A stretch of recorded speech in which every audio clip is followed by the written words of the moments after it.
नमस्कार दोस्तों। हमारा नाम डॉक्टर विक्रांत सिंह तोमर है। Project self incorporation USA Bharat और तपन चौरे फाउंडेशन की तरफ से आप सभी का हार्दिक स्वागत है। दोस्तों, हम पतंजलि योग सूत्र सीरीज को अध्ययन कर रहे हैं और आज उसका तीसरा सेशन।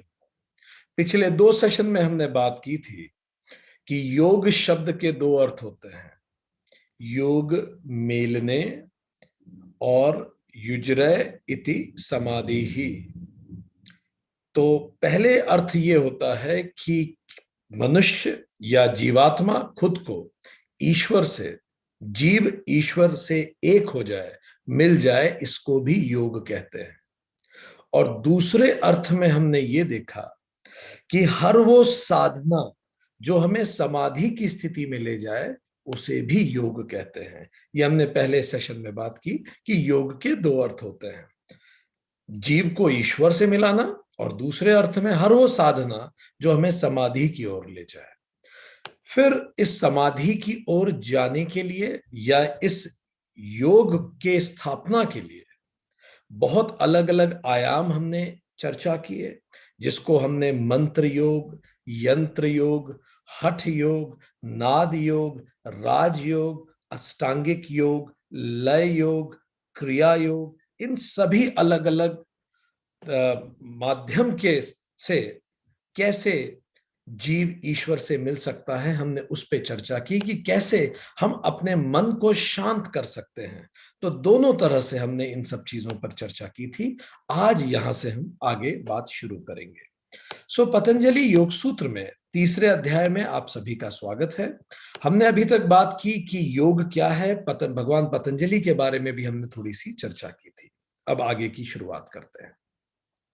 योग, हालांकि इसका कंपाइलेशन योग सूत्र का भले बाद में हुआ हो, किंतु योग भारत की सनातन परंपरा में सनातन समय से रहा है। यहां तक कि इंडस वैली, हड़प्पा मोहनजोदड़ो की सभ्यता में भी टेराकोटा के आसन की मूर्तियों को पाया गया है खनन में, जो लगभग 3300 ईसा पूर्व पुरानी प्रतीत होती है। तो उस जमाने से भी योग भारत के निवासियों की दिनचर्या में था। संभवतः योग के प्रथम उल्लेख तैत्तिरीय उपनिषद में पाया जाता है, जिसमें योगात्मा शब्द का उल्लेख आता है, योग क्षेम शब्द का उल्लेख आता है, कठोपनिषद में भी योग का उल्लेख आता है आध्यात्म योग के नाम से। रथ परिकल्पना जो कठोपनिषद में है उसमें भी योग का उल्लेख आता है। श्वेताश्वर उपनिषद में, मैत्री उपनिषद में व अन्य उपनिषदों में भी लय योग, मंत्र योग, हठ योग, राजयोग का उल्लेख आता है।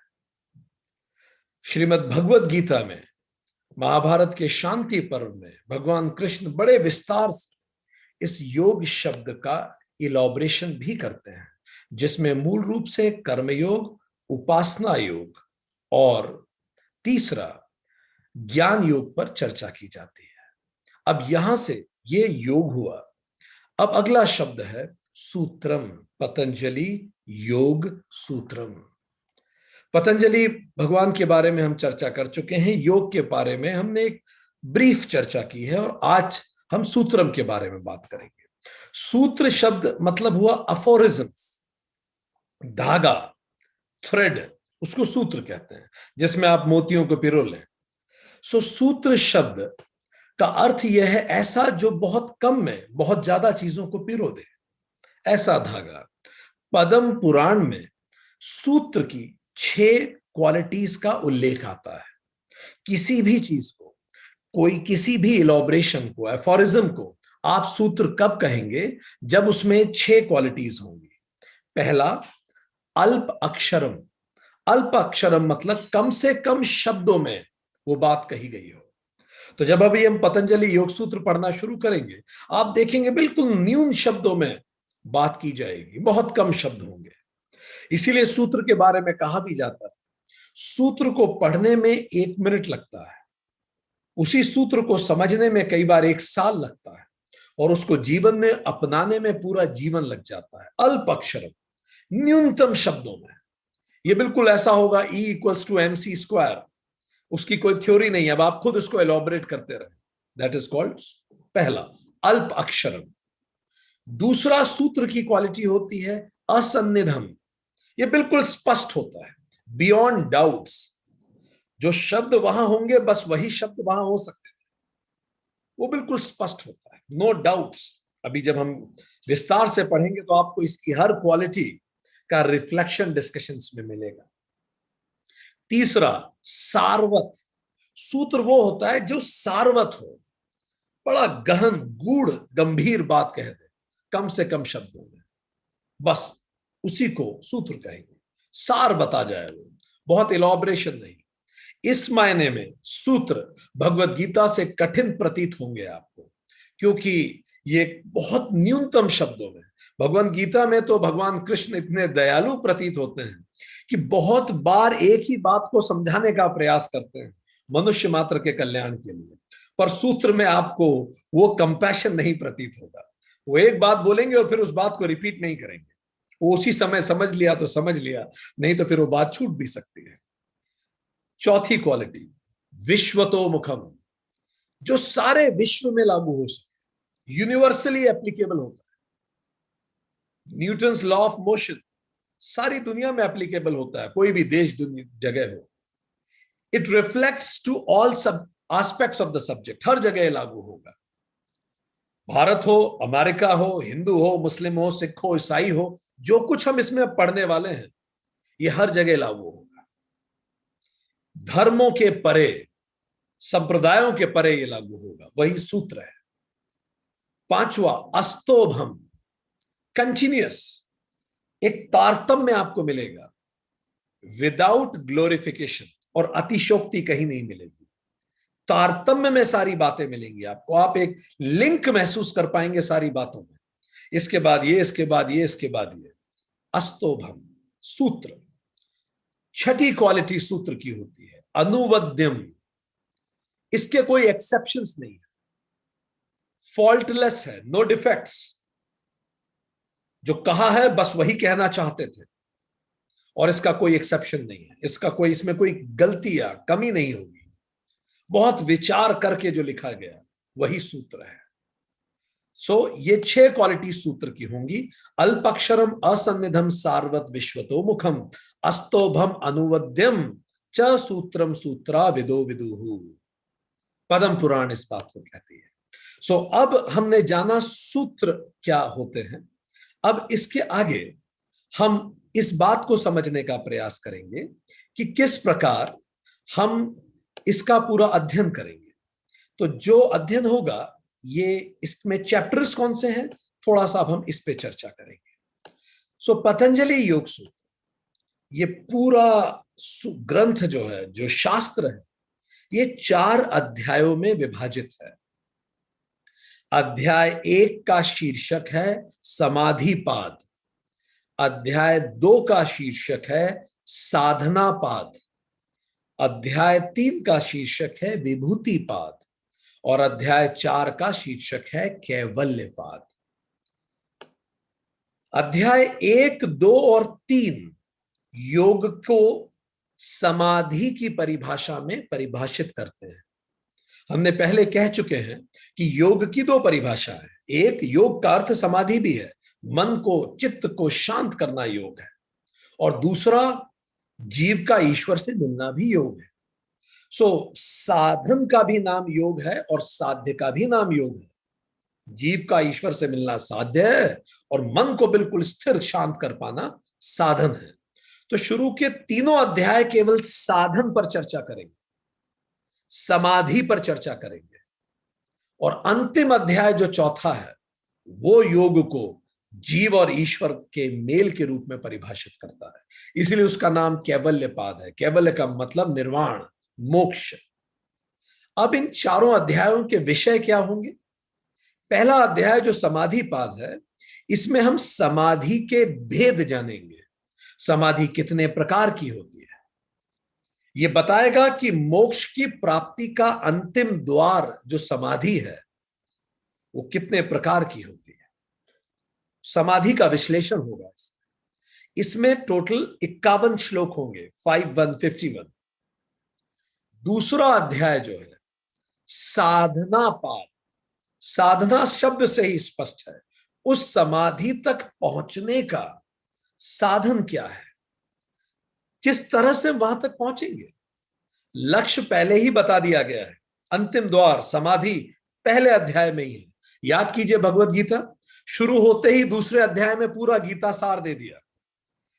भारतीय सनातन शास्त्रों की एक क्वालिटी है कि ये लोगों का टाइम बिल्कुल वेस्ट नहीं करना चाहते। भगवान कृष्ण ने गीता में अध्याय 2 में पूरा गीता सार दे दिया।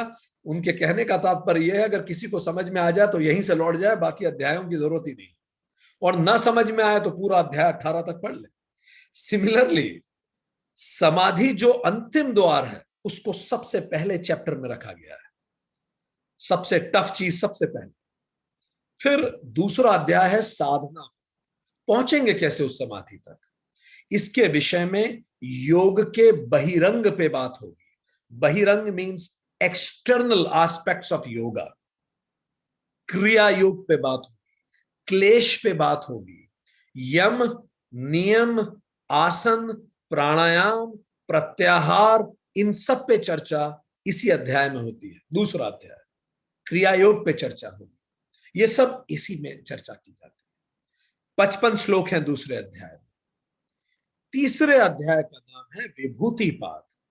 इसमें योग के अंतरंग एस्पेक्ट्स पे चर्चा होगी।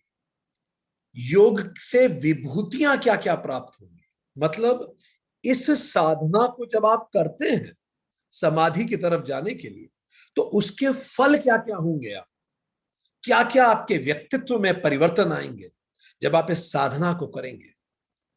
समाधि तो अंतिम द्वार है, मोक्ष या कैवल्य लक्ष्य है जो अंतिम द्वार से गुजर के हम पाएंगे, पर इस यात्रा से हमें क्या मिलेगा वो तीसरे अध्याय में है विभूतिपाद। साधना का फल क्या होगा, इसी में हम धारणा ध्यान और समाधि पर चर्चा करेंगे। यही योग के अंतरंग हैं। सघन मनोविज्ञान में उतर के इस पे चर्चा होगी, अक्रिया योग पे चर्चा होगी। 55 श्लोक इसमें है तीसरे अध्याय में। चौथा अध्याय जिसको कैवल्य पाद कहा जाता है, अंतिम अध्याय। कैवल्य मतलब मोक्ष, चारों पुरुषार्थ का अंतिम पुरुषार्थ, अंतिम लक्ष्य हमारे होने का। तो समाधिस्थ कैवल्य का वर्णन होगा कि जब आप सघन समाधि में होते हैं तो कैसे आप कैवल्य को पाते हैं। ये लक्ष्य पे चर्चा, ये द्वार की बात नहीं है, लक्ष्य की बात है। मुक्ति पर चर्चा होगी और मोक्ष पे चर्चा होगी। इसमें 34 श्लोक हैं और टोटल 195 श्लोक हम इस तरह से इस महान ग्रंथ के पढ़ना आज शुरू करेंगे। सो हमने ये भी समझा आज कि किस रूप में हम इनको पढ़ेंगे और कौन से 4 अध्याय हैं और किस तरह से हम उस पर आगे बढ़ेंगे। अंतिम बात, इससे पहले कि हम आज का सेशन शुरू करें, आज प्रस्तावना थोड़ी सघन है, महत्वपूर्ण भी है। भगवान बुद्ध से किसी ने पूछा कि हम अध्ययन शुरू कैसे करें, तो भगवान बुद्ध ने जो उत्तर दिया था वो उत्तर हम आप लोगों तक लेके आते हैं। किसी भी सूत्र का, किसी भी सघन ज्ञान का अध्ययन किस तरह से किया जाना चाहिए, तो भगवान बुद्ध ने उत्तर दिया 4 रिलायंसेस, 4 आधार होते हैं जिन आधार से आप किसी भी अध्ययन में अच्छा कार्य कर सकते हैं। पहला भगवान बुद्ध ने कहा rely on the message of the teacher not his personality.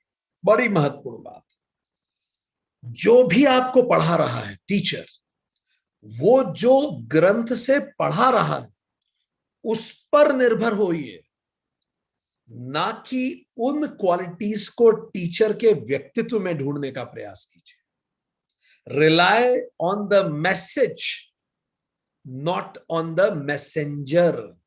तो आपका फोकस मैसेज पे होना चाहिए, मैसेंजर पे नहीं, मैसेंजर के व्यक्तित्व पे नहीं। जाति न पूछो स्वादु की, पूछ लीजिए ज्ञान, मोल करो तलवार का, पड़ी रहन दो म्यान।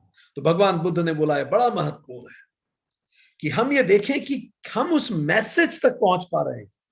ठीक, दूसरी important Reliance, rely on the meaning not just on the words. किसी भी क्लास के लिए बहुत जरूरी है। आप यहां पढ़ें, यूनिवर्सिटी में कुछ भी पढ़ रहे हैं, इंटरपर्सनल रिलेशनशिप में भी मीनिंग पे ध्यान दीजिए, शब्दों पे नहीं। शब्द की सीमाएं होती है, पर उसका अर्थ कहीं गूढ़ होता है। तो अर्थ को पकड़िए, शब्द को नहीं। शब्द भ्रामक होते हैं, कंफ्यूज कर सकते हैं। तब तक प्रश्न पूछिए जब तक आप उस सही अर्थ तक ना पहुंचे। ठीक। तीसरा, rely on the real meaning, not the provisional meaning. हर चीज के अब आपको दो अर्थ मिलेंगे। एक तो रोजमर्रा के जीवन में भी उपयोगी होगा, और एक उसका सघन गहन आध्यात्मिक अर्थ भी होगा। सो ये दोनों ही चीजें, जैसे आध्यात्म रामायण है, रामायण में जो प्रभु राम है वही आध्यात्म रामायण में अंतरात्मा है। रामायण में जो माता सीता है वो आध्यात्म रामायण में मन है। रामायण में जो हनुमान जी हैं वो आध्यात्म रामायण में प्राणायाम है, वायुपुत्र है। तो जब मन व्यथित होता है, मन जो रामायण में स्वर्ण मृग है वो आध्यात्म रामायण में भौतिकता है। जब मन अंतरात्मा की तरफ न देखकर भौतिकता की तरफ देखने लगता है, स्वर्ण मृग को देखने लगता है, तो मन हर लिया जाता है। फिर मन रावण की लंका में चला जाता है, परेशान होता है। फिर वायुपुत्र हनुमान जी प्राणायाम करा के मन को शांत करते हैं, और मन फिर से अंतर्मुखी होकर आत्मा रूपी राम की तरफ देखता है, और तब मन शांत होता है। और वही वाटिका जो शोक वाटिका होती है, अशोक वाटिका। तो हर चीज के दो अर्थ हैं। एक तो कहानी है, आप उसको भी सुने समझें, पर उससे परे भी जाएं। प्रोविजनल मीनिंग से महत्वपूर्ण है कि हम रियल मीनिंग पर जाएं, शब्दों के भी रियल मीनिंग और पूरी कंसेप्ट का भी रियल मीनिंग पे जाएं। चौथा, rely on your wisdom mind, not on your ordinary judgemental mind. अपने इंट्यूशन, इंट्यूटिव विजडम माइंड पे भरोसा कीजिए, जजमेंटल माइंड पे नहीं। हम यहां फॉल्ट फाइंडिंग के लिए नहीं बैठे। अपना जो विजडम माइंड है, जो सच में सीखना चाहता है, उस माइंड को आगे लाइए। क्योंकि जो कुछ अब हम पढ़ने जा रहे हैं वो पांचों इंद्रियों से दृश्य नहीं है, वो अदृश्य है। आप उन इंद्रियों से देख ही नहीं सकते। आप कहें मुझे दिखाओ, मुझे छू के देखना है, शांति ना दिखाई जा सकती, ना छू के देखी जा सकती है। वो केवल महसूस करने की बात है। सो इसीलिए आप उसको अपने जजमेंटल माइंड से ना देखें, उसे विजडम माइंड से देखें। तो ये चार बातों को जरूर ध्यान रखें जब आप इस सेशन को सुन रहे हैं और जब हम इसमें योग सूत्र में सघन उतरेंगे। तो चलिए शुरुआत करते हैं। भगवान पतंजलि का नमन करते हैं। हमें आशीर्वाद मिले कि हम लोग मिलके इस ग्रंथ को सारवत समझ सकें, जिस सार में उन्होंने कहा, और अपने जीवन को आत्म मोक्षार्थम और जगत हिताय की ओर ले जा सके। शुरू करते हैं। तो दोस्तों, हमने ये देखा कि योग को हम यदि केवल मोक्ष के रूप में लेंगे कि जीव और ईश्वर का मिलना ही योग है, प्रकृति और पुरुष का मिलना ही योग है, तो ये 7.5 अरब की दुनिया में उंगलियों पे गिनने वाले लोग आपको ऐसे मिलेंगे जो योगी हैं। पर इसीलिए बेहतर यह है कि हम शुरुआत योग की दूसरी परिभाषा से करें। दूसरी परिभाषा क्या है? युजरे इति समाधि ही। युजरे इति समाधि, हर वो साधना जो समाधि की ओर ले जाए वो योग है। तो उसलिए इस परिभाषा से हर वो व्यक्ति जो अपने मन को साधने का प्रयास कर रहा है वो योग साधक हो जाता है, और हर वो व्यक्ति जिसने मन को साधा है वो योगी है। तो ये सिंपल परिभाषा है। आत्मा परमात्मा से एकाकार न भी हुआ हो, अपने मन पर नियंत्रण हो गया, वो योगी है। शुरुआत यही से करते हैं। समाहिता बुद्धि समाधि। तो समाधि का मतलब ही है controlled mind, a balanced mind, appropriate emotions proportionate to the circumstances. परिस्थिति अनुकूल भावों का प्रदर्शन करने में मैं सक्षम हूं। जैसी परिस्थिति वैसे भाव प्रदर्शित कर सकूं। पूरी तरह से मेरे मन पर मेरा नियंत्रण हो, मैं बहुत बैलेंस्ड अपने व्यवहार में हूं। यहां से शुरू करें, यहां से हम कनेक्ट कर पाएंगे। दूसरी बात हम चौथे अध्याय में पढ़ेंगे। चलिए, तो पहला सूत्र शुरू करते हैं। अथ योगानुशासनम, दो शब्द बस हो गया।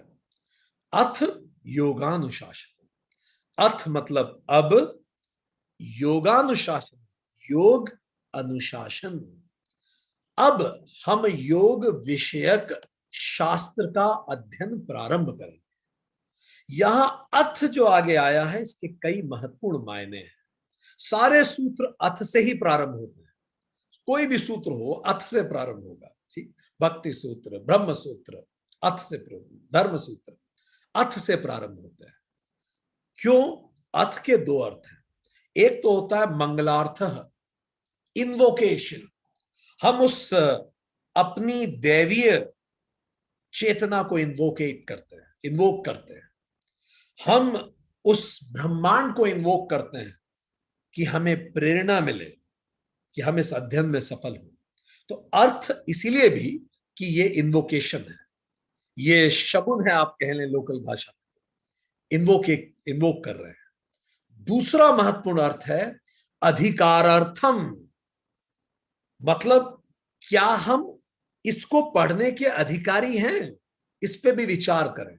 अथ का मतलब अब मतलब इसके पहले कुछ कहा जा चुका है, तभी तो कह रहे हैं अब। हम लोग आपस में बोलचाल में कैसे बात करते हैं, चलो अब वो काम करते हैं। अब मतलब कुछ काम हो चुका है, अब वो करते हैं। योग सूत्र कह रहा है अब योग सूत्र पढ़ते हैं, इसका मतलब इससे पहले कुछ पढ़ा जा चुका है।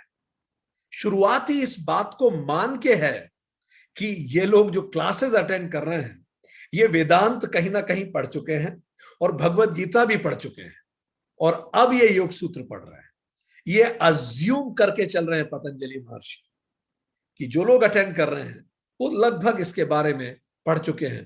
तो आप चिंता ना करें, वेदांत सीरीज पूरी ऑनलाइन अवेलेबल है और गीता सीरीज भी पूरी ऑनलाइन अवेलेबल है। आप पैरेलली इसको पढ़ना शुरू कीजिए। ठीक, चलिए। तो अधिकारार्थम का अर्थ है कमिटमेंट। हम अधिकारी हैं, हमने कुछ पहले सीखा है और अब हम ये सीखने के अधिकारी बन गए। तो अधिकारी होने का क्या मतलब? दो चीजें होती हैं जब हम अधिकारी बनते हैं, विलिंगनेस एंड एबिलिटी। विलिंगनेस मतलब मनोदशा और एबिलिटी मतलब योग्यता। हमारी मनोदशा भी ऐसी होनी चाहिए ना, मानसिक रूप से, कि हम कुछ पढ़ें सीखें। अब मान लीजिए आपका बहुत तेज सर दुख रहा है और अब हम योग सूत्र आपको पढ़ा रहे हैं, नहीं हो पाएगा। आपको लग रहा है गैस पे कुछ चढ़ा हुआ है और आपके दिमाग में बार बार आ रहा है वो उफन तो नहीं रखेंगे, नहीं हो पाएगा, वो आप नहीं समझ पाएंगे। तो मनोदशा, willingness is must. Second is योग्यता, ability. Ability in terms of हमें क्या वो योग्यता है कि हम इस बातों को समझ सके। तो मनोदशा एंड योग्यता दोनों जरूरी, यही मिलके बनती है अधिकार, रेडीनेस। तो भगवान वेदव्यास मनोदशा को बड़ा महत्व देते हैं। वेदव्यास जी जिन्होंने पूरी महाभारत सृजन किया, वो बड़ा महत्व देते हैं मनोदशा को, और आदि शंकराचार्य बड़ा महत्व देते हैं योग्यता पर। इन दोनों के बारे में हम बात करेंगे। तो चलिए सबसे पहले चलते हैं वेदव्यास जी के पास। वेदव्यास जी ने बताया कैसी मनोदशा होनी चाहिए। जितने लोग पढ़ने यहां बैठे हैं, हमारी मनोदशा कैसी होनी चाहिए। तो उन्होंने कहा देखिए 5 तरह की मनोदशा होती है। अब सुन लीजिए और बताइएगा आपकी मनोदशा कौन सी है। कागज पेन उठा लीजिए, अभी निकाल के देते हैं हाथों हाथ। ठीक, कहा सांच को आंच क्या, तो हम आपको हाथों हाथ अभी बता दे रहे हैं आपकी मनोदशा कौन सी है। ठीक है, तो 5 तरह की मनोदशाएं होती हैं। ठीक है, 5 अवस्थाएं होती हैं, 5 स्टेट्स ऑफ माइंड होती है। पहली को कहते हैं क्षिप्त, दूसरी को कहते हैं मूढ़, तीसरी को कहते हैं विक्षिप्त, चौथी को कहते हैं एकाग्र, पांचवी को कहते हैं निरुद्ध। क्षिप्त, मूढ़, विक्षिप्त, एकाग्र, निरुद्ध। ठीक, इसमें से शुरू की 3 अवस्थाएं समाधि के विरुद्ध हैं। जो व्यक्ति इन 3 अवस्थाओं में है, क्षिप्त, मूढ़ और विक्षिप्त, उसको अभी समाधि के लिए लंबी यात्रा तय करनी है। ठीक, आखिरी की जो 2 हैं, एकाग्र और निरुद्ध, उससे समाधि जल्दी सध जाएगी। समाधि है तो उसकी मनोदशा है, ठीक, उसकी चित्त भूमि तैयार है। तो चलिए, अब हम आपको अभी बता रहे हैं, आने वाले 15 मिनट में आपके पास आपकी मार्कशीट होगी कि इन पांचों में से आपकी मनोदशा कौन सी है। तैयार? परफेक्ट। आपसे हम कुछ प्रश्न पूछेंगे, उन प्रश्नों को आपको 10 में से अंक देने हैं, ठीक है? यदि बिल्कुल वैसा का वैसे आप हैं जो प्रश्न में पूछा गया है, तो आपको 10 में से 10 देने हैं। पर आप बिल्कुल इसके विपरीत, तो 10 में से 0 दीजिए, उस अनुसार दीजिए। अगर आप बिल्कुल वो बात आपके लिए सत्य है तो 10 में से 10, और वो बात आपके लिए असत्य है तो 10 में से 0, और बीच में उस अनुसार देते जाइए। अगर थोड़ी सत्य है, थोड़ी असत्य है, कभी कभी ऐसा हो भी जाता है, तो 5 दीजिए, उस अनुसार देते जाइए, ठीक है? तो give yourself marks, it will help you to understand exactly अभी आप किस मनोदशा में है, ठीक है? परफेक्ट। सो पहली मनोदशा को कहते हैं शिप्तावस्था। इसका मतलब रेस्टलेस माइंड, रेस्टलेस माइंड। हम प्रश्न पूछेंगे तब अंक दीजिएगा, थोड़ा सा हम समझा दें। रेस्टलेस माइंड का मतलब अस्थिर मन, मन भटकता रहता है, ठीक। मन का इंद्रियों पर नियंत्रण नहीं होता, ठीक। कर्तव्य अकर्तव्य में कंफ्यूजन हो जाता है। इस तरह के माइंड को मंकी माइंड कहा जाता है, सुना होगा आपने। इंग्लिश में इसको कहते हैं डिस्टर्ब्ड माइंड।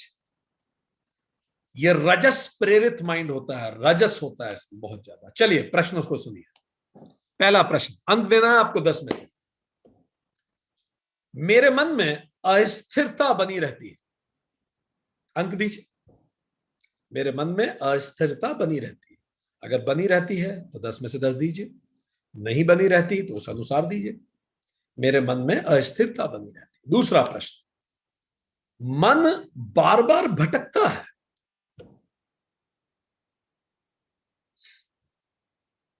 तीसरा प्रश्न, बहुत सारे विचार मन में आते हैं, बहुत सारे थॉट्स आते हैं। चौथा प्रश्न, मन एक विचार से दूसरे विचार पर कूदता रहता है। अभी ये सोचती हूं, फिर वो सोचती हूं, फिर कभी वो सोचती हूं। पांचवा प्रश्न, कभी लगता है ये सही है, कभी लगता है वो सही है, अनिर्णय की स्थिति बन जाती है। कभी लगता है ये बात सही है, कभी लगता है वो बात सही, अनिर्णय की स्थिति हो जाती है। छठा प्रश्न, मन अशांत रहता है। सातवां प्रश्न, एंजाइटी बनी रहती है।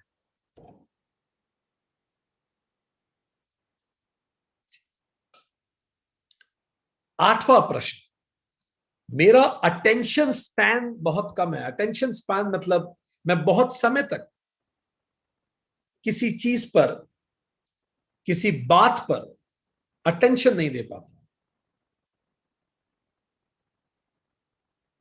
नवा, मन विपरीत द्वंद में रहता है, पसंद नापसंद, कभी अति उत्साही हो जाता हूं, कभी उदास हो जाता हूं, मूड स्विंग्स होते रहते हैं। मन विपरीत द्वंद में रहता है, कभी बिल्कुल शांत, कभी बहुत गुस्सा आ जाता है, कभी अति उत्साह, कभी उदासी, कभी पसंद, कभी नापसंद, मूड स्विंग चलते रहते हैं। अंक दीजिए 10 में से। आखिरी प्रश्न 10वां, किसी एक काम को लंबे समय तक केंद्रित होकर नहीं कर पाता। किसी एक काम को लंबे समय तक केंद्रित होकर नहीं कर पाता। ये पहला हो गया। अभी अंक मत जोड़िए, आगे बढ़ते हैं। दूसरी मानसिक अवस्था इज कॉल्ड मूढ़। It is called donkey mind, dull, dull मानसिक अवस्था, फॉरगेटफुल, तमस प्रेरित होती है मानसिक अवस्था। अब एक बिल्कुल नए कॉलम में फिर से अब हम 10 प्रश्न पूछ रहे हैं। ये शुरू के 10 हो गए, 1 से 10। अभी अगले कॉलम में लिखिए, ये अगले 10 हैं, ठीक। ऐसे हम आपको 5 10 10 के सेट देंगे, फिर उनके अलग अलग अंक आपको जोड़ने हैं। तो आप एक बिल्कुल अलग कॉलम में जोड़िए जो अगले अंक है। चलिए सुनिए पहला प्रश्न फिर से। ये कौन सी मानसिक अवस्था के लिए? मूढ़। पहला, डलनेस बनी रहती, बिल्कुल ईमानदारी से अंक दीजिए, जो वास्तविकता है वो अंक दीजिए, डलनेस बनी रहती, आई फील डल। दूसरा, स्लीपी रहता हूं या रहती हूं, थोड़ी थोड़ी सी नींद सी आती रहती है, आलस से रहता है, ठीक। तीसरा, ऊर्जा की कमी लगती है, I feel lack of energy. अगर बिल्कुल ऐसा का ऐसा है तो 10 में से 10, बिल्कुल भी ऐसा नहीं है तो 0, और अगर बीच में कहीं है तो उतना अंक दीजिए। चौथा प्रश्न, मेहनत ना करने का मन करता है कि मेहनत ना करो, कम से कम मेहनत करनी पड़े, ठीक, ऐसा मन होता है, कम से कम इस शरीर को कष्ट दूं। चलिए, पांचवा प्रश्न, एकाग्रता की कमी महसूस होती है,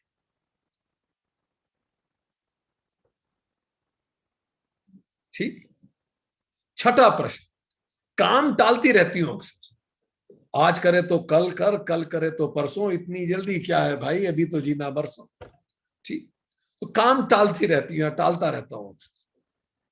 सातवां प्रश्न, कई बार काम भूल ही जाता हूं, करना क्या होता है, मतलब मैं काम भूल जाता हूं। आठवां प्रश्न, मेरा समय प्रबंधन बड़ा कमजोर है, time management is very poor. नवा प्रश्न, असंतुष्टि की भावना रहती है मन में। 10वां प्रश्न, उदासी रहती है,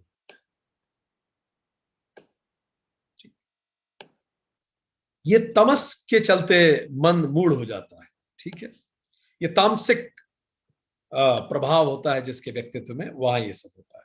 चलिए अब तीसरे पे आते हैं, विक्षिप्त मानसिक अवस्था, it is called butterfly mind, unsteady state, distracted mind भी इसे कहा जाता है।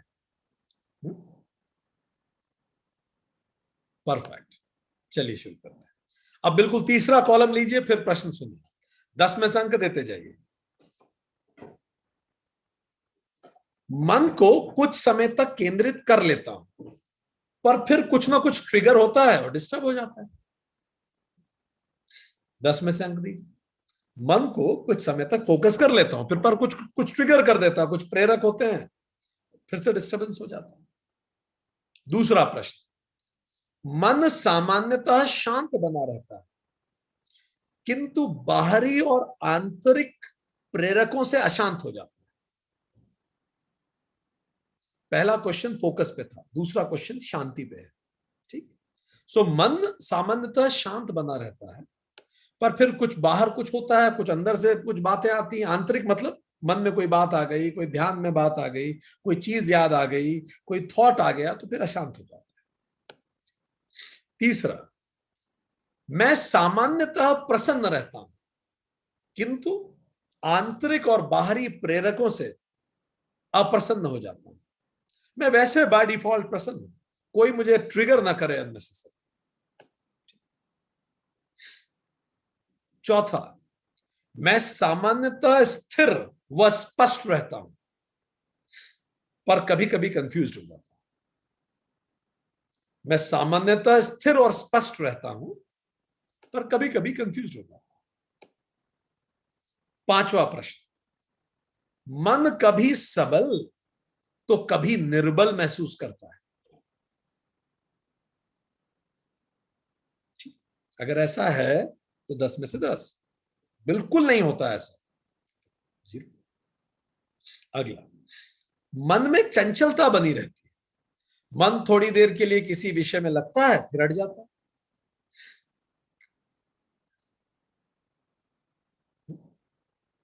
सातवां प्रश्न, बाहरी स्थितियों या घटनाओं का मन की स्थिरता पर असर पड़ता है।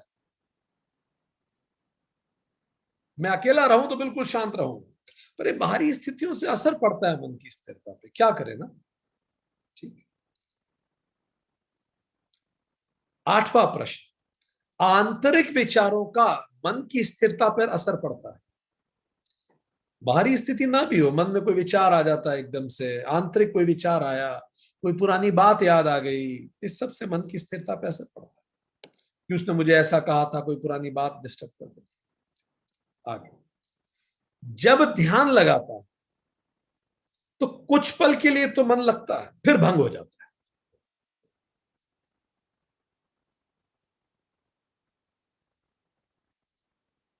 दसवां प्रश्न, कई बार मुझे पुरानी यादें मन को अशांत कर देती है। कई बार पुरानी यादें मेरे मन को अशांत कर देती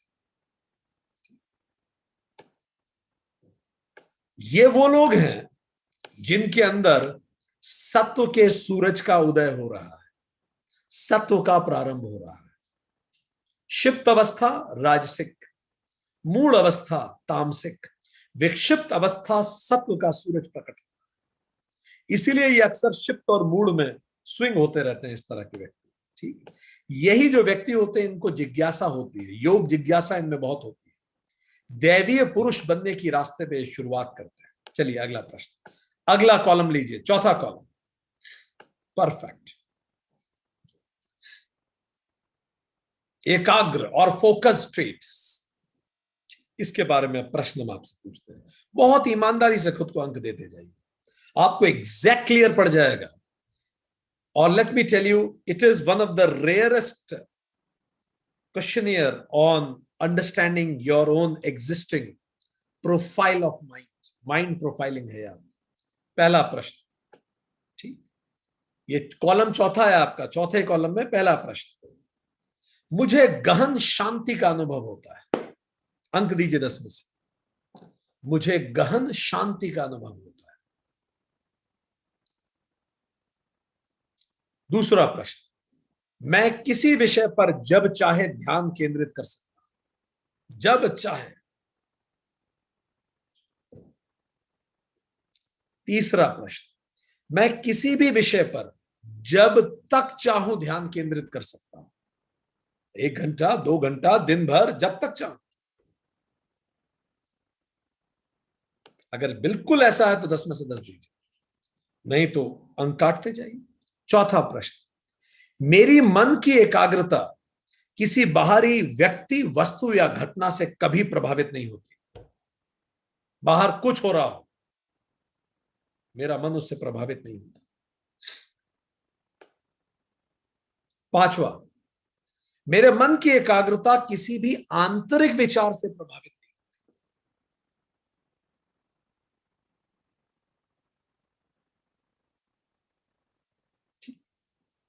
आंतरिक, जो अंदर से आता है। छठा प्रश्न, जब मैं एकाग्रचित्त होता हूं तो मुझे अपने अस्तित्व का भी भान नहीं रहता, न्यूनतम हो जाता है। जब मैं एकाग्रचित्त होता हूं तो मुझे अपने अस्तित्व का भी भान न्यूनतम हो जाता है, मैं खुद को भी भूल बैठता हूं, इतना एकाग्रचित्त हो जाता हूं।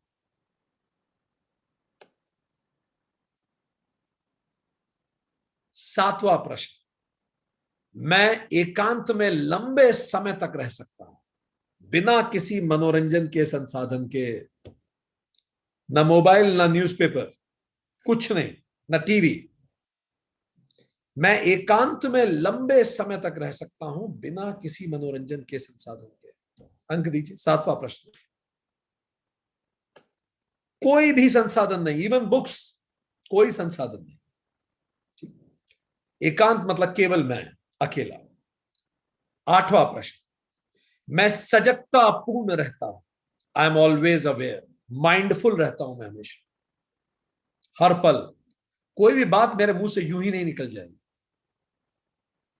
किसी भी बात पे मैं यूं ही रिएक्ट नहीं कर दूंगा, कभी भी नहीं। नवा प्रश्न, मेरा मन आत्म जागरण हेतु पूर्ण तैयार है, मेरा मन आत्म जागरण हेतु पूरी तरह से तैयार है।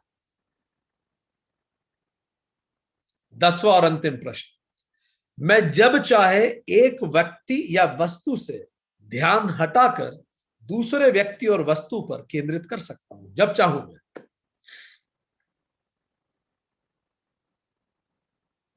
परफेक्ट। यह है दोस्तों योग की पहली अवस्था।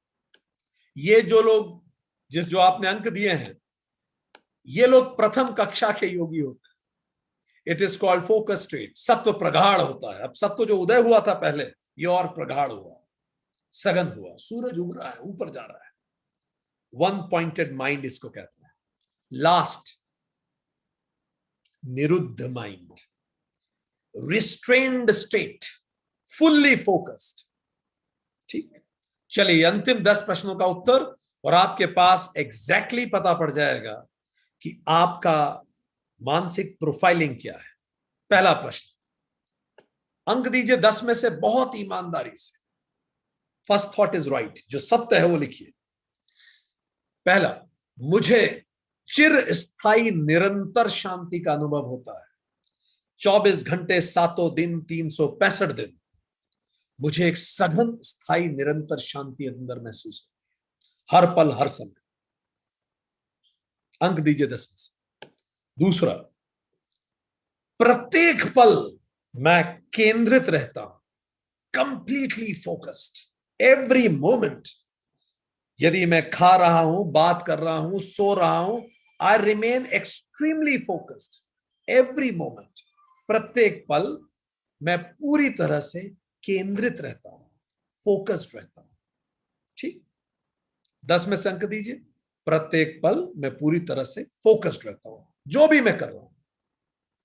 तीसरा प्रश्न, कोई भी विचार, अच्छा या बुरा, मेरे मन को विचलित नहीं करता।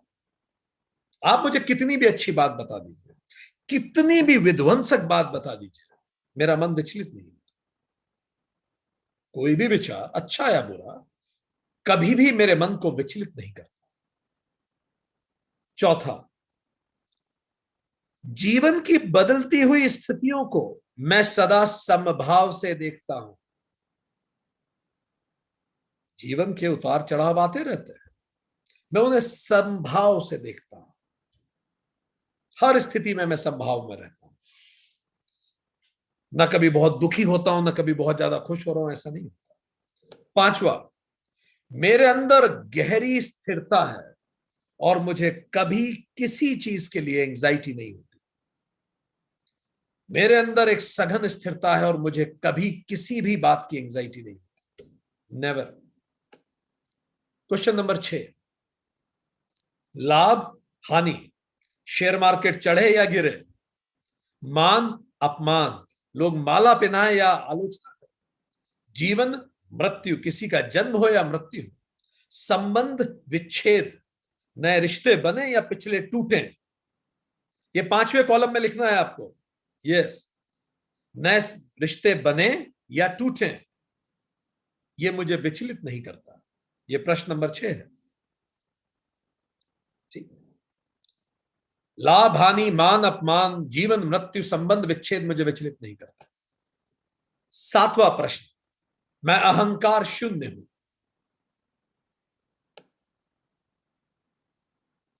8वां प्रश्न, मेरा मन पूरी तरह से बुद्धि के नियंत्रण में है, सात्विक बुद्धि के नियंत्रण में है, ना कि अहंकार के। मेरा मन मेरी सात्विक बुद्धि के नियंत्रण में है, पूरी तरह से मेरी बुद्धि के कंट्रोल में है, ना कि मेरे अहंकार के कंट्रोल में। 9वां प्रश्न, मुझे कभी किसी बात पर कंफ्यूजन नहीं होता। I am never confused. I know what is to be done, I am clear about it. अंतिम प्रश्न, मैं हर पल आनंदित रहता हूं। I remain very happy every moment.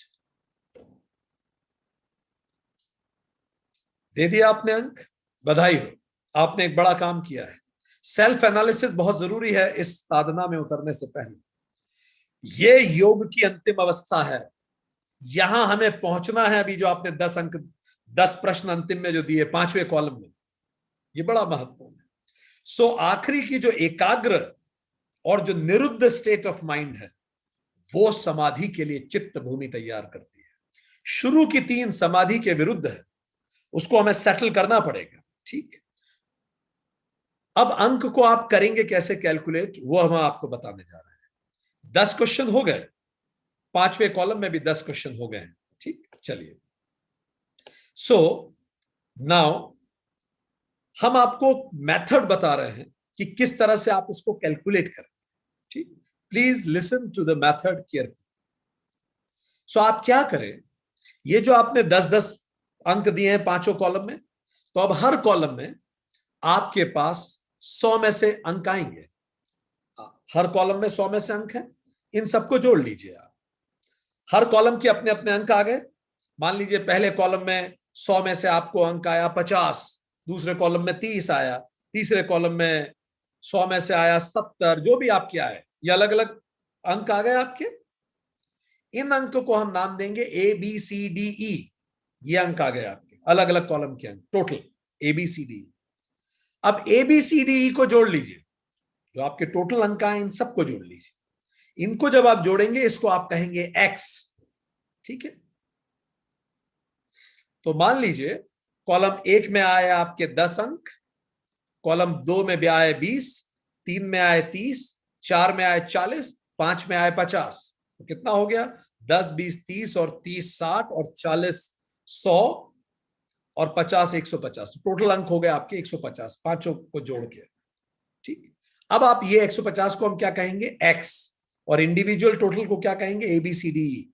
तो अब बहुत सिंपल सी बात है, आपको पता लगाना है कि शिफ्ट अवस्था में आपका स्कोर कितना है, तो ए बटा एक्स आ जाएगा परसेंटेज। दूसरा बी, मूड अवस्था में आपका स्कोर कितना है, तो बी बटा एक्स परसेंटेज निकाल लीजिए। आपको पता लगाना है तीसरा कि आपका स्कोर शिफ्ट विक्षिप्त अवस्था में कितना है, तो सी बटे एक्स परसेंटेज आ जाएगा। आपको पता लगाना है एकाग्र में कितना है, तो डी बटा एक्स परसेंटेज आ जाएगा। और आपको पता लगाना है निरुद्ध स्टेट में कितना है, तो ई बटा एक्स परसेंटेज आ जाएगा। अब आपको यह पता पड़ेगा 100 में से आप कितने प्रतिशत समय कौन सी अवस्था में रहते, इससे आपको एग्जैक्ट आज की स्थिति पता पड़ेगी, ताकि जब हम इस यात्रा को शुरू करेंगे तब हम अपने अंदर इस बात का आकलन करते रहेंगे हमेशा कि क्या, ये बार बार आप क्वेश्चन भरिएगा, इस क्वेश्चन को एक बार 1 महीने बाद फिर भरिएगा और देखिएगा आपके अंदर क्या परिवर्तन आ रहा है। So it will help us to understand that change. एक जैन मास्टर हुए थे, बोकुजू। बोकुजू ये जब रोज सुबह उठते थे तो खुद से बात करते थे। क्या बोलते थे? और बोकुजू कैसे हो तुम? तो बोकुजू खुद उत्तर देता था, बोलते मैं अच्छा हूं। फिर बोकुजू खुद कहते थे, बोकुजू एक बात ध्यान रखना। तो बोकुजू उत्तर देते थे, कौन सी बात? तो बोकुजू कहते थे, आज दिन भर सजग रहना। तो बोकुजू उत्तर देते थे, जी श्रीमान, यस माय लॉर्ड। और दिन भर वो सजग रहते थे। दिन भर सजग रहने का मतलब सिंपल सी बात, मेरे मुंह में, मेरे मन में, मेरे विचारों में, मेरे शब्दों में, मेरे कर्मों में ऐसा कोई भी कार्य ना हो जो मैंने जान के ना किया हो, कुछ हो ना गया हो मुझसे। जो शब्द मैं बोल रहा हूं पूरी तरह से मेरे नियंत्रण में, मैंने सोच के बोले हैं। जो कार्य मैं कर रहा हूं पूरी तरह से मेरे नियंत्रण में, मैं सोच के कर रहा हूं। ऐसा नहीं है कि हो गया मुझसे, गुस्सा हो गया मुझसे। सजग रहने का मतलब अपने बारे में सजग रहिए। आप जो बोल रहे हैं, जो कह रहे हैं, जो कर रहे हैं, जो सोच रहे हैं, उसको लगातार देखते रहना, इसको सजगता कहते हैं। इसी से समाधि की भूमि तैयार होती है। चलिए एक प्रैक्टिकल एक्सरसाइज अभी करते हैं हाथों हाथ, ठीक। चलिए देखते हैं हमारी मानसिक अवस्था इनमें से किस में से है। पहली, क्षिप्त, मूढ़, विक्षिप्त, एकाग्र और निरुद्ध। शुरू की जो 3 हैं वो समाधि के विरुद्ध हैं, और आखिरी की 2 हैं वो समाधि की भूमिका तैयार है, प्लेटफॉर्म तैयार है, पिच तैयार है, शॉट लगाइए, प्रैक्टिस कीजिए। चलिए अब हम कुछ पल का एक मेडिटेशन करेंगे, ठीक है। इस मेडिटेशन से आपको यह पता पड़ेगा कि वो जो आपकी प्रोफाइलिंग आई है वो कितनी सही आई। प्रोफाइलिंग तो आप बाद में निकालते रहिएगा, अभी हाथों हाथ लीजिए आप इस प्रोफाइलिंग को, हाथों हाथ लीजिए। अब आपको यह करना है कि हमारे, जब हम बोलेंगे स्टार्ट, उसके बाद से अगले आदेश तक, अगले इंस्ट्रक्शन तक केवल अपनी सांसों के अंदर बाहर होने पे ध्यान देना है और कुछ नहीं सोचना है, ठीक। कुछ और सोचना ही नहीं है, केवल सांसों पे ही ध्यान देना है। और सफेद हाथी के बारे में तो बिल्कुल नहीं सोचना है, ठीक। तो अब जब तक हम आपको कहेंगे, आप आंख बंद करके, जब हम स्टार्ट करेंगे आप केवल सांसों पे ध्यान देंगे और सफेद हाथी के बारे में कतई नहीं सोचेंगे, ठीक।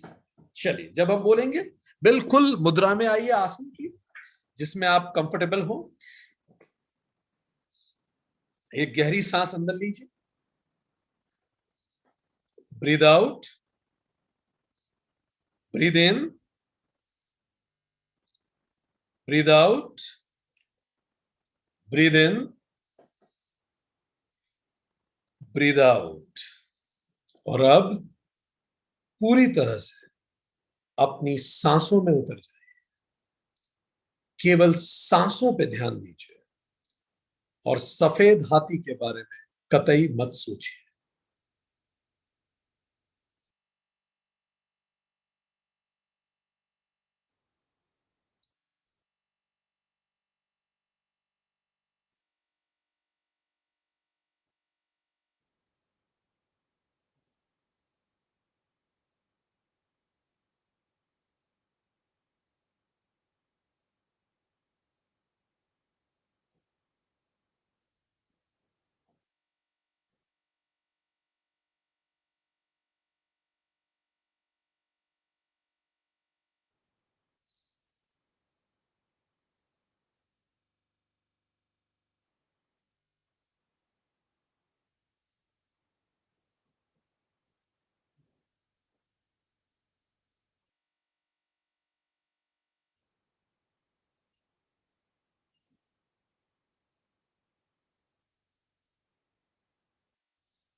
ओ, अब आप जब भी तैयार हो धीरे से वापस आ जाए।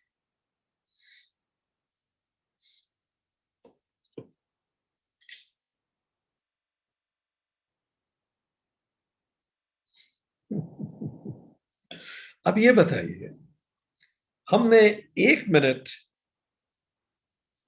लगभग 2 मिनट हमने ध्यान किया या हमें, हालांकि आप लोग नहीं दिख रहे हैं, पर पहले तो हाथ खड़ा करके वो बताइए जो सफेद हाथी में अटक गए, दिखा उन्हें सफेद हाथी या उसका ख्याल आया। हाथ खड़ा कर।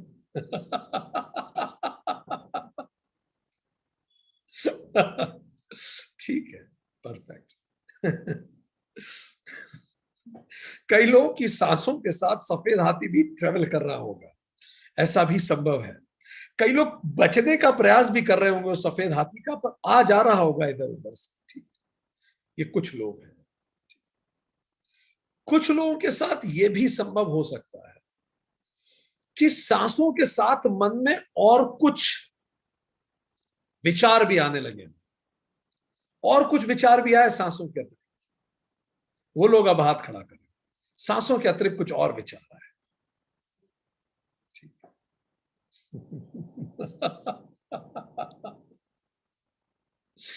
ठीक है, परफेक्ट परफेक्ट, ठीक, गुड गुड। यदि कितने लोग सांसों पर विचार ही नहीं कर पाए, शुरू से डिस्ट्रैक्टेड थे, हाथ खड़ा करें, सांसों पे थॉट जा ही नहीं पाया, हाथ बंद किया and then it was not that comfortable. हाथ खड़ा करें। देखिए, क्षिप्त मानसिक अवस्था का मतलब आपका mind is a monkey mind. आपने अभी माइंड को कहा नहीं सोचना है, हाथी जो मना किया बस वही कर रहा है। That is called a monkey mind. ठीक, देन दूसरा इज ध्यान ही नहीं लग पा रहा है, डलनेस है। तीसरा, ध्यान लग तो रहा है पर 50 चीजों में जा रहा है। तो जिसने हाथी देखा वो क्षिप्त मन है उनका। ठीक, क्षिप्त मन हमेशा रहता है ऐसा नहीं, बट इन दिस मोमेंट ये 2 मिनट तो था ही। दूसरा, जो ध्यान में ही नहीं जा पाए, मूढ़ अभी की मानसिक अवस्था थी। जो सांसों में जा तो रहे थे पर विचार भी आ जा रहे थे, विचार भी आ रहे थे, सांसें भी आ रही थी, कभी इधर कभी उधर। ये विक्षिप्त मानसिक अवस्था है। जिन्होंने सांसों के अतिरिक्त और कुछ नहीं महसूस किया, ये एकाग्र मानसिक अवस्था है। ठीक, ऐसी प्रैक्टिस कीजिए, करना शुरू कीजिए। मोबाइल पे लगाइए स्टॉप क्लॉक, बैठ जाइए आंख बंद करके और देखिए मैं कितनी देर तक सांसों पे स्टेबल रह पाता हूं। इससे धीरे धीरे आपका ध्यान गहरा होना शुरू होगा, सघन होगा ध्यान। ठीक, आज से प्रयास कीजिए, ये नोटिस कीजिए, और जैसे ही आप सांसों के बाहर जा रहे हैं, ठीक, बार बार मन को खींच के लाइए, फिर बाहर गया मन को खींच के लाइए, फिर बाहर गया मन को खींच के लाइए। ठीक, देखिए पहली बार कितने सेकंड में ये आप कर पाए, फिर इसको बढ़ाते रहिए, इसको लेके जाइए 5 मिनट तक। इस स्थिति में लाइए 5 मिनट तक। अगर आपने आंख बंद करके कह दिया मन को सांसों के अतिरिक्त कुछ नहीं, तो कंप्यूटर में एंटर मार के अगले सेकंड आप अपनी आंख को बंद करके कंट्रोल कर सकते हैं। मतलब ऐसा नहीं अभी आप सब्जी छोंक रहे हैं और गैस पे चढ़ा दी सब्जी, अब आपको पता है आपको आधे घंटे तक गैस पे चढ़ी रहेगी, अगले ही पल बैठ के आप आंख बंद करके 5 सेकंड खट से कर सकें और सब्जी दिमाग में ना आए। यह है एकाग्रचित्त। शुरुआत 1 मिनट से कीजिए, ये क्रांतिकारी है, हम आपको बता दें, ये क्रांतिकारी है। 1 मिनट ज्यादा लग रहा है, शुरुआत 30 सेकंड से कीजिए। 30 सेकंड तक उस बघार के बिना जी सकते हैं क्या? 30 सेकंड तक सफेद हाथी के बिना जी सकते हैं क्या? फिर उस 30 सेकंड को ले जाइए 60 मिनट, 60 सेकंड पे, फिर 2 मिनट, फिर 3 मिनट। ठीक, लाइक फॉर एग्जाम्पल अभी तो हमने आपको इंस्ट्रक्शन दिया था सफेद हाथी का। For me it was more difficult, क्योंकि हमने बोला भी था, हमने सुना भी था, बट हमें सफेद हाथी नहीं आया। Fine, it is only about practice. इसमें हमें नहीं आया तो कुछ ग्रेटनेस ऐसा कुछ नहीं है। It's only practice, it's only practice, nothing else. Start doing it today itself. ये कितनी मजेदार एक्टिविटी आप सोचिए। मन जाए फिर पकड़ के लाइए और देखिए कितने सेकंड आप कर पाए, कितने सेकंड आप एकाग्र रह पाते हैं। आप जानेंगे तो घबरा जाएंगे जान के। कई का स्कोर आएगा 5 सेकंड, कई का आएगा 15 सेकंड, कई का 20 सेकंड। 1 मिनट के ऊपर निकलना भी मुश्किल हो जाए तो हमें पता पड़ेगा हम कहां पहुंच गए हैं। एकाग्र मन से हर चीज तुरंत हो सकती है। ठीक, पूरा योग सूत्र बस यही है दोस्तों, क्षिप्त से निरुद्ध की यात्रा। क्षिप्त, मूढ़, विक्षिप्त, एकाग्र, निरुद्ध। कुछ छोटी मोटी टिप्स, हालांकि पूरा योग सूत्र में हम इसी पे चर्चा करने वाले हैं, कुछ छोटी मोटी बातें हम आपको बताएं। पहला, दिनचर्या नियमित कीजिए। याद रखिए अगर आपकी दिनचर्या नियमित नहीं है तो आपके मन में फ्लक्चुएशन ज्यादा होंगे, बनी बात, पक्की बात। क्योंकि बॉडी को समझ में नहीं आ रहा कब सोना है कब उठना है। 8 घंटे की नींद जरूर लीजिए। 8 घंटे की नींद नहीं लेंगे तो भी फ्लक्चुएशन ज्यादा होंगे। हम आपको तरीका बता रहे हैं कि क्या करना पड़ेगा। 8 घंटे सोइए, 5 बजे उठिए, 5 नहीं तो 6 बजे तो बिस्तर त्याग दीजिए। 10 से 6 सो जाइए, 10 बजे सो जाइए, 6 बजे उठ जाइए। देखिए ये संभव नहीं है कि आपका दिमाग थका हुआ और आप आंख बंद करें और आप तुरंत एकाग्र हो जाएं, ऐसे नहीं होता। दिस इज द इंस्ट्रूमेंट, इसी से सब कुछ होगा। तो हम हवा में ना जिए, स्पष्ट बात करें। दिन में सोना त्याग दीजिए। जो दिन में सोते हैं उनको मुश्किल होगी एकाग्रचित होने में। खाना खाने के बाद 15 मिनट का नैप लेना है वो ले लीजिए। सोना इज नॉट एडवाइजेबल। ये जो भी शब्द हमारे मुंह से निकल रहे हैं, हर शब्द रिसर्च बेस्ड है, हम मन से नहीं कह रहे हैं। ठीक, अगली बात, अपनी फूड हैबिट्स पे काम कीजिए। दोपहर 3 बजे के बाद कॉफी मत लीजिए, कैफीन इनटेक डलनेस बढ़ाएगा आपके अंदर। यदि दोपहर 3 बजे के बाद कैफीन इनटेक आप कम कीजिए, नहीं तो मूड मानसिक अवस्था की तरफ जाने की संभावना हो। सूर्यास्त के बाद मिनिमम खाना खाइए, हैवी डिनर नहीं। सूर्यास्त के बाद मिनिमम खाना खाइए, जितनी जल्दी खाना खा सके। अभी तो सब घर में ही है, अच्छी बात है, खाना खा लीजिए, ठीक। सूर्यास्त के समय ही खाना खा ले, मैक्सिमम 7, और अगर घर में नहीं आदत है इस हिसाब की तो 8 बजे के बाद तो कतई खाना नहीं खाना है, छोड़ दीजिए, सवाल ही नहीं उठता। लिक्विड डाइट लीजिए अगर आपको भूख लग रही है उसके बाद, और अगर आप 8 बजे के बाद 12 बजे तक जगेंगे तो भूख लगने ही लगेगी, तो इसलिए 10 बजे सो जाइए। They all are connected, fine. चलिए अगली बात, अगर आपको और जानना है फूड हैबिट्स पे, भगवत गीता सेशन 36 अटेंड कीजिए, उसमें काफी डिटेल में भगवान कृष्ण ने उल्लेख किया है इसका। भगवत गीता सेशन 36। अगला, 5 सेंसिव इनपुट्स के लिए बड़ा माइंडफुल रहिए अगर आपको सच में एकाग्रचित होना है। देखिए निरुद्ध की तो अभी हम बात ही नहीं कर रहे हैं, हम केवल एकाग्र की बात कर रहे हैं। अगर आपको एकाग्र चित्त बढ़ाना है अपना, तो जो 5 सेंसेस से जो आपको इनपुट मिलना है उस पर काम कीजिए, उसको प्यूरिफाई कीजिए। जैसे आज पेपर पढ़ा, ओहो ये तो बहुत बुरा हो गया। अब एक तो बुरा मैंने पढ़ लिया, उसके बाद फिर मैं वो अपने घर के 5 लोगों को बुरा बताया, तो मैंने 5 बार उस बुरे का रिवीजन कर लिया, तो बिल्कुल बुरी घटना या बिल्कुल सेट हो गई है। अब मैं आंख बंद करूंगा वही चीजें आ जाएंगी, सपने में भी वही चीजें आने लगेंगी। क्यों? क्योंकि मैं रिवीजन ही इतना कर रहा हूं उसका। You become perfect what you practice. Fine. So what you see, be mindful. TV पे क्या आप देख रहे हैं, ठीक, बी माइंडफुल ऑफ इट। हर चीज जो आपकी वृत्तियों को बहुत फ्लक्चुएट करती है, चलो अब क्या करें, हॉरर मूवी देखते हैं, देखिए आप horror movie. Anything which will disturb your mind आपको एकाग्र से दूर ले जाएगा, ठीक है। अगली बात, आप क्या सुन रहे हैं, the music you listen, the kind of voice you listen, ये बहुत इंपॉर्टेंट है, ठीक। कोशिश करें वो चीजें सुने जो आपके कान को अच्छा लगती है, आपको शांति दे। आप दिन भर इतना न्यूज सुन रहे हैं, वो निश्चित तौर पे आपको एकाग्रचित होने से रोक देगी। न्यूज जानना है, हम तो पढ़ाते हैं, हमें बहुत जरूरी है न्यूज जानना। I just read it in app, because app में कोई एडवर्टीजमेंट नहीं होता, बिल्कुल प्योर खबर होती है, and it will update you. Think of it, it saves time, energy, it helps you to focus, and at your disposal.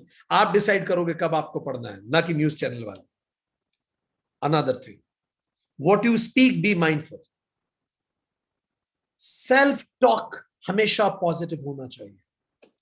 ऐसा कुछ भी आपके मुंह से नहीं निकलना चाहिए जो आप अपने जीवन में नहीं चाहते, ठीक। कई लोग क्या, अभी माहौल कुछ ऐसा है तो कई लोग कहने लगते हैं अब पता नहीं भगवान कितने दिन लिखा के लाए हैं। क्यों आपको ऐसे बोलना है, क्या आनंद आ रहा है आपको ये बोलने में, फाइन।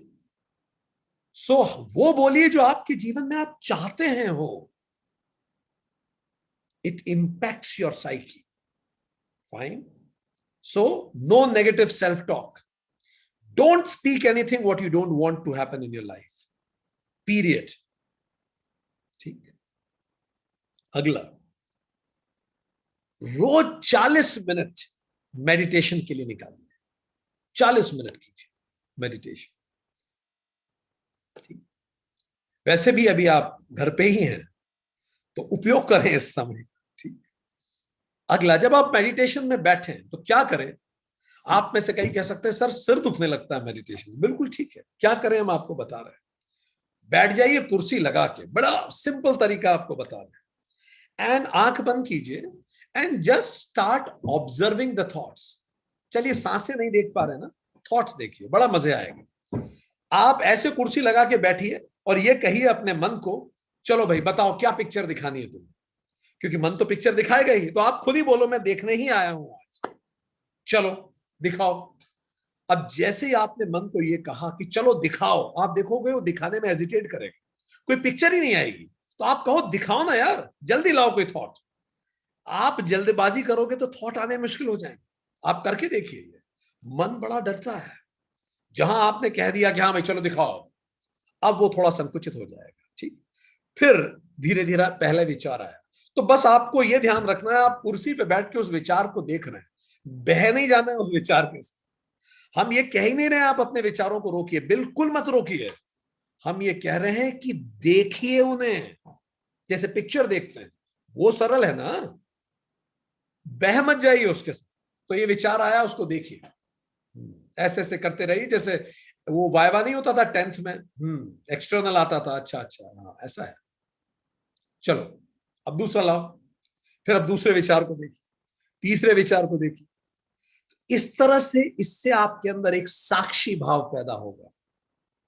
अब आप विचारों के गुलाम नहीं होंगे। ऐसे ऐसे जैसे कंप्यूटर स्क्रीन स्क्रॉल करते हैं ना, ऐसे आप विचारों को स्क्रॉल कर पाएंगे, like this. And it's a beautiful exercise. Start watching your thoughts, but just watch, don't be with them. Flow में मत घूम जाइए, बस आप देखते रहिए दूर से। ठीक है, next point, install positive thoughts. ठीक, रोज 40 मिनट पॉजिटिव थॉट्स इंस्टॉल कीजिए अपने अंदर। कुछ ऐसा पढ़िए, कुछ सुनिए। आप चाहें तो वेदांत की सीरीज सुनिए, भगवत गीता की सीरीज है। 40 मिनट कुछ ऐसा पढ़ना, सुनना, या ऐसे लोगों के साथ बैठना है जो पॉजिटिव बात करें। रोज 40 मिनट फॉर पॉजिटिविटी। पढ़ने के लिए भी आप उपयोग कर सकते हैं। अगला पॉइंट, अवॉइड मल्टीटास्किंग। एक साथ दो काम मत कीजिए, आपकी एकाग्रता को डिस्टर्ब कर देता है। जैसे अभी आप ये सेशन अटेंड कर रहे हैं और आपके दिमाग में कुछ और भी चल रहा है, तो ये सब चीजें हमारी एक, हमें आदत, क्या प्रॉब्लम हो रहा है, you become perfect what you practice. And हम जितनी प्रैक्टिस करते हैं डिस्ट्रैक्शन की, हम उतने डिस्ट्रैक्शन में परफेक्ट हो जाते हैं। फिर हम कहते हैं मन शांत नहीं रहता। मल्टीटास्किंग मत कीजिए, one work at A time. 40 दिन तक इस प्रैक्टिस को करना है। ठीक है, और एक काम और कीजिए, रोज 40 मिनट तक सीधे बैठने की प्रैक्टिस कीजिए। सीधा बैठना, ये सब आगे काम आने वाला है। सीधे बैठने का मतलब यह है कि आपकी रीढ़ की हड्डी बिल्कुल सीधी रहनी चाहिए, बिल्कुल स्ट्रेट आपकी रीढ़ की हड्डी। अब चूंकि इसकी आदत नहीं है, क्योंकि हमारे घरों के सारे फर्नीचर ऐसे ही बने कि हम धंस जाएं उनमें। ठीक, पहले ऋषि मुनियों के यहाँ पीठ में कुछ टिकने लायक होता ही नहीं था, इसलिए वो सीधे बैठना ही पड़ता था।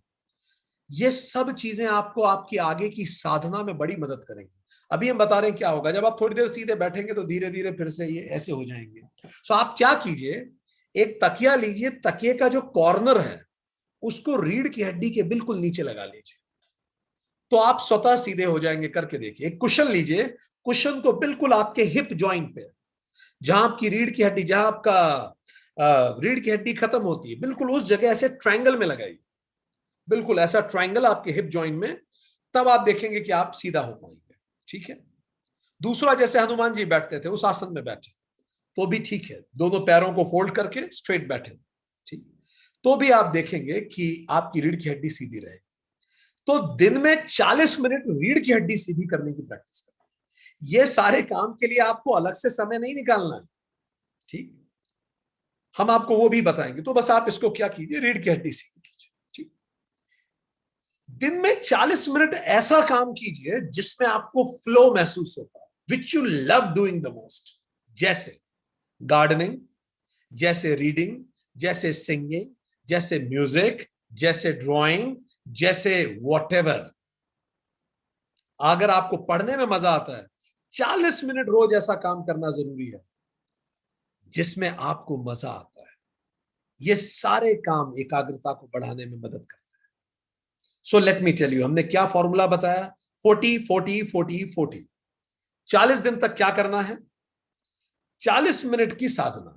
साधना कैसी करनी है, बैठो देखो, बैठो देखो, थॉट्स को जाने दो। ठीक, 40 मिनट तक क्या करना है, कुछ पॉजिटिव पढ़ना है, सत्संग, कुछ रिकॉर्डिंग सुन लीजिए, कुछ पॉजिटिव किताब पढ़िए। और 40 मिनट तक ऐसा काम करना है which you love doing the most. ठीक है, तो जो what you love doing the most, वो तो काम है ही नहीं, वो तो आपको रिफ्रेश हो जाएंगे। आपको बच्चों के साथ खेलना पसंद है, उसको कीजिए। तो 40 मिनट का एक पोर्टफोलियो बना दीजिए। मैं 20 मिनट बच्चों के साथ खेलूंगा, पर फिर खेलते समय कुछ और नहीं सोचना। ठीक। इस तरह से जब आप इसको, और 40 मिनट सीधे बैठना है, कहीं भी बैठे हैं कोशिश करें 40 मिनट सीधे बैठे। ये सब आप करेंगे तो स्वतः आप देखेंगे कि हम इस अथह योगानुशासन के लिए तैयार होना शुरू हो जाएंगे। तो चलिए let's have a quick recap. हमने आज क्या बात की? तो दोस्तों हमने ये बात समझी, हमने इस बात को पढ़ा कि योग जो भारत की सनातन परंपरा में शुरू से रहा, हड़प्पा मोहन जोदाड़ो से लेकर तैत्तिरीय उपनिषद, कठोपनिषद, श्वेताश्वार उपनिषद, भगवत गीता, हर जगह इसका उल्लेख आता है। हमने ये भी इसमें जाना कि जब भी हम योग का अध्ययन करें, हमें योग के अध्ययन करते समय इस बात का ध्यान रखना है कि we should rely on the message, not on the teacher much. Teacher के व्यक्तित्व पे नहीं, हमारा फोकस मैसेज पे होना चाहिए। दूसरा, मीनिंग पे फोकस होना चाहिए, ना कि शब्द पे। तीसरा, रियल मीनिंग पे फोकस होना चाहिए, ना कि प्रोविजनल मीनिंग पे। और चौथा, विजडम माइंड से हमें पढ़ना है, ना कि ऑर्डिनरी जजमेंटल माइंड से। हमने इसके अतिरिक्त ये भी जाना कि ये जो योग सूत्र है, इसको सूत्र इसलिए कहा जाता है क्योंकि इसमें वो सब क्वालिटीज होती हैं जो एक सूत्र में होनी चाहिए। सूत्र की क्वालिटीज हैं अल्पक्षरम, असन्निधम, सार्वत विश्वतो मुखम, अस्तोभम, अनुवध्यम। ये छह क्वालिटीज इसमें होती है। हमने जाना कि योग सूत्र 4 अध्यायों से मिलकर बना है, और ये जो चारों अध्याय हैं इनका नाम समाधिपाद, साधनापाद, विभूतिपाद, कैवल्यपाद है। समाधि, साधना और विभूति पाद में योग को निरोध के रूप में प्रस्तुत किया गया है, मन को, चित्त को स्थिर बनाने के लिए। और अंतिम जो चौथा अध्याय है उसमें कैवल्यम के लिए फोकस है।